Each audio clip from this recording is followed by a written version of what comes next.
It is the market. But in those early years, I was fleshing out the things that I had to overcome as a person. It was me that was doing all the damage. It wasn't the tools. It wasn't the concepts. It was me trying to force it when it wasn't there. And you don't realize that. You could become a really good trader learning from me. You could become a really good trader learning from anybody else. If they have something that works, the things that derail you are always internal. They're always internal. There's a guy out there that I thought I was doing something nice. You know, I was trying to promote him and push him, and I don't know what caused him to flake out or whatever, but I'll just tell you this, Pat. Yes, Patrick Whelan. I know you listen to these, and I know you watch my videos, okay? And I see you on your live streams bitching and complaining about how, you know, the #1 guru on Twitter trades in demo. You're trading in a demo. When you're trading those funded accounts, you're trading in a demo. You are trading in a demo. That's just the facts, okay? And what you're trying to do actually is hurting your brand. Like, don't get on there and dramatize about me. Just do what you're doing. And that's what I was trying to push you to do. Focus on what it is that you do. If you're good at trading and you have a model you trust and you can do it, there's going to be somebody out there that it fits for them. Not everybody. Everything I teach doesn't fit everybody. But understanding and reading price, that fits everybody's model.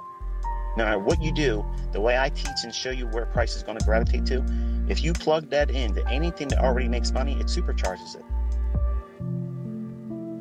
I don't sit out here and talk about how you bought a Bronco and it wants to be a Jeep. Okay? I don't talk about all that stuff. Stop doing those types, because drama marketing does not work. It's short term. It gets a little bit of a buzz, a talk, a crowd. But unless you have the ability to hold that crowd and give them something of substance, you fizzle out and it ends up hurting you. It hurts your brand. Just keep doing what you're doing. I'm watching you still. But when you do that and you rage quit on your live streams like that, it's not good. It doesn't do well for your brand. It doesn't do anything for your image. And if you're trying to grow, you're someone else, okay? Someone else that wants to do what it is that I'm talking about. Drama marketing doesn't work. It doesn't work. It just makes you look like you're insecure. It makes you feel like you have a superiority complex and you feel inferior.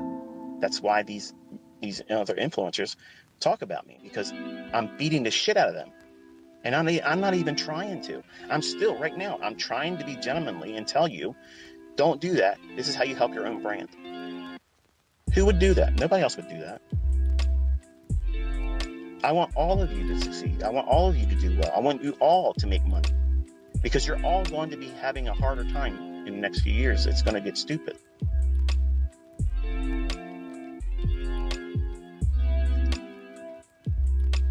So you've probably been looking at the way the market's behaved.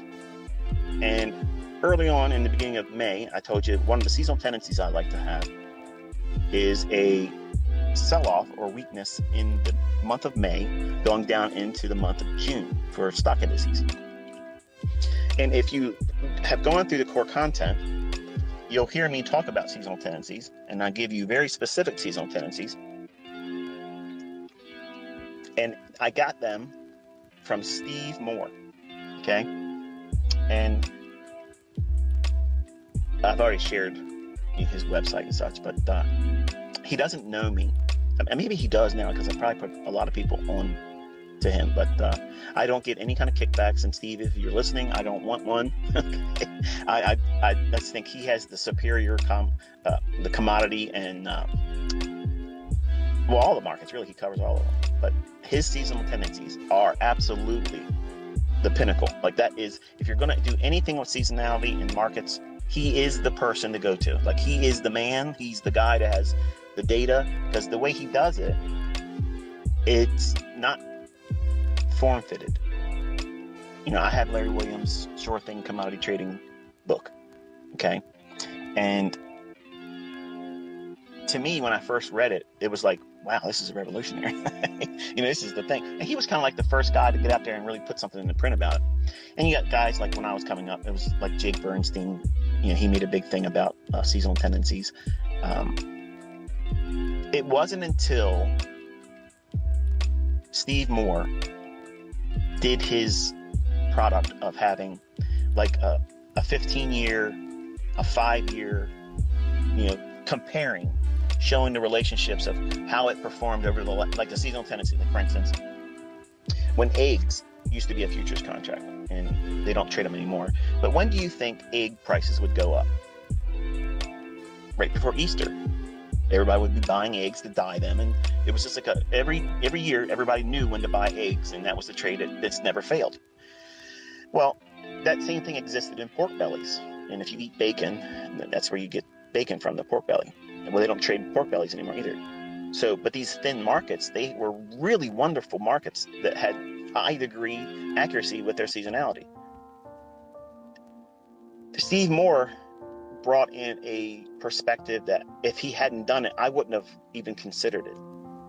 So I think he revolutionized the whole viewpoint of seasonality by looking at the relationship to any seasonal tendency over the basis of a short period of time using the data. How did the seasonality or seasonal tendency perform over the last 5 years?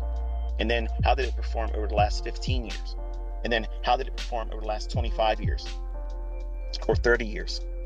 And if you have a seasonal tendency that delivers a specific direction on any given market, that all three of them are in agreement with, that to me, and that's, I'm sure if he was talking to you, he would say the same thing, that's a very strong seasonal tendency.